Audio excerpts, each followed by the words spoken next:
Elles sont femmes, elles sont mères de famille, elles ont toutes des responsabilités professionnelles, mais leur trait d'union et leur choix très tôt d'avoir embrassé une carrière scientifique ou technologique. On me disait pourquoi tu vas aller en série C, c'est difficile parce qu'il n'y a pas de filles là-bas. Mais puisque vous dites que la série C est difficile, c'est là où je vais aller parce que j'aime les défis. J'avais de bonnes notes en maths et en sciences physiques. Donc du coup, voilà, j'étais destinée aux disciplines scientifiques. J'ai toujours souhaité faire médecine et comme à l'école, j'avais peut-être des prédispositions aussi pour être dans les matières scientifiques. Ça s'est fait plus ou moins naturellement. Leur parcours est pour la plupart exceptionnel.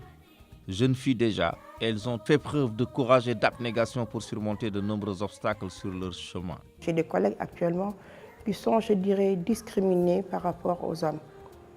Les hommes leur refusent certaines missions. Ils ne laissent pas à la femme de s'exprimer, de dire où c'est difficile ou non. Mais c'est à eux de penser pour nous et de les empêcher de faire certaines tâches et certaines missions.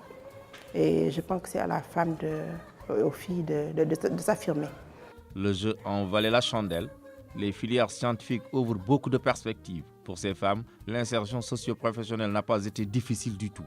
Quand j'ai commencé, je me retrouvais souvent dans des réunions techniques où j'étais peut-être la seule femme. Donc je regardais à gauche, à droite, j'étais la seule femme. Maintenant, ça s'améliore, il y a un progrès. Et je pense que c'est au fur et à mesure qu'on voit des femmes occuper certaines positions, évoluer dans ce domaine, qu'en fait, on va peut-être inciter les nouvelles générations. Les séries scientifiques sont connues pour leur exigence de rigueur et de méthode. À certains niveaux de responsabilité, il n'était pas évident de concilier leur statut de femme scientifique et leur responsabilité familiale. J'essaie de concilier les deux autant que possible, même si parfois le travail peut prendre le pas légèrement sur la vie familiale. Mais il y a des moments, des périodes de l'année et des périodes même dans la semaine où on peut se consacrer à sa famille et je l'assume pleinement. J'ai mon travail d'un côté, mais j'ai mon ménage de l'autre, ma famille à gérer. Et c'est tout à fait compatible. Au Sénégal, les filières scientifiques n'attirent pas trop les jeunes filles. Plus de 70% des élèves se bousculent dans les séries littéraires. Et pourtant, comme chez les garçons, elles ont des potentialités énormes.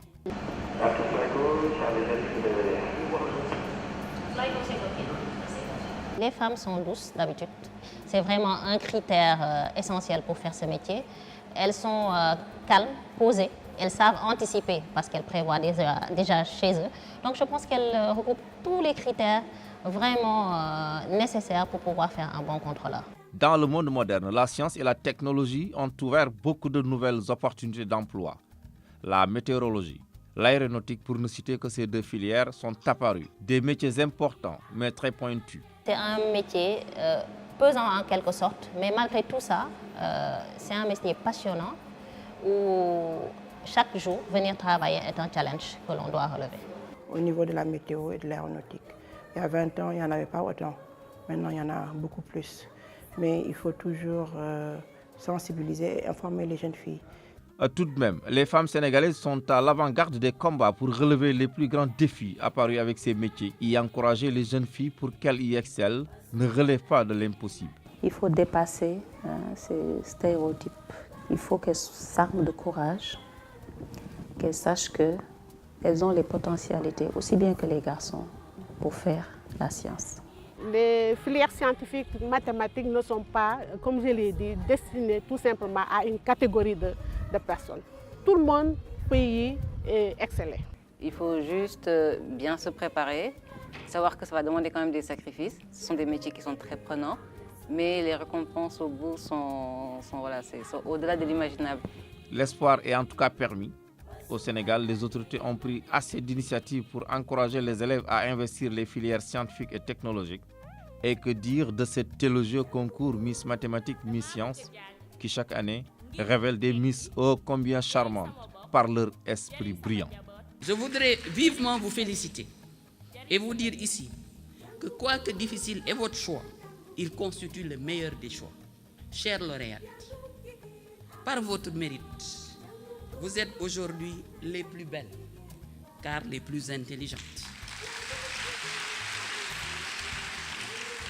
Je voudrais dire même que vous êtes les plus belles et les plus intelligentes.